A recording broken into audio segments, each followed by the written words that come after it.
पवित्रता पूर्णतया व्यक्तिगत चीज होती है। हम दूसरों की पवित्रता जान करके भी हमें लाभ होगा ये सीधी बात नहीं है, लेकिन जिसे जो अच्छा लगता है उसकी चर्चा करे बिना नहीं रहता, उसकी अनुमोदना किए बिना नहीं रहता है।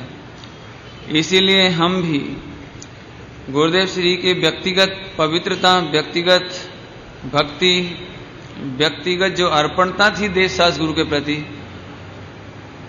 हम उसकी चर्चा कर रहे हैं मात्र इसलिए क्योंकि वह हमें भी इष्ट है।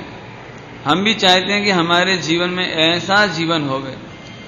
थोड़ा सरल करें, बच्चों का भविष्य कैसा होगा, बच्चे क्या बनेंगे भविष्य में, ये हम समझ सकते हैं जब वे टेलीविजन देखते हैं और कोई धार्मिक दृश्य आता है तब बच्चों के चेहरे उतर जाते हैं, और जब लड़ाई झगड़ा का दृश्य आता है तो प्रफुल्लित हो जाते हैं।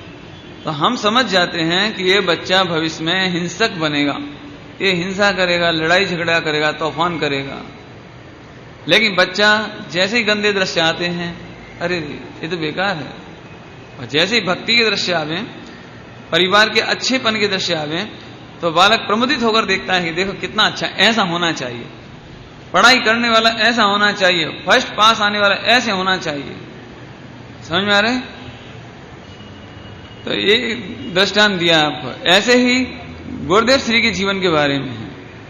हम गुरुदेव श्री का जीवन सुनकर प्रसन्न होते हैं, इसका मतलब है कि हमें मोक्ष चाहिए, इसका मतलब हमें सम्यक दर्शन चाहिए, हमें भक्ति चाहिए। और मान चलो अभी ऐसा लगे कि अरे ये तो ठीक है इसका मतलब बी कथा करने में आनंद आता है, तब पहचान लेना। हम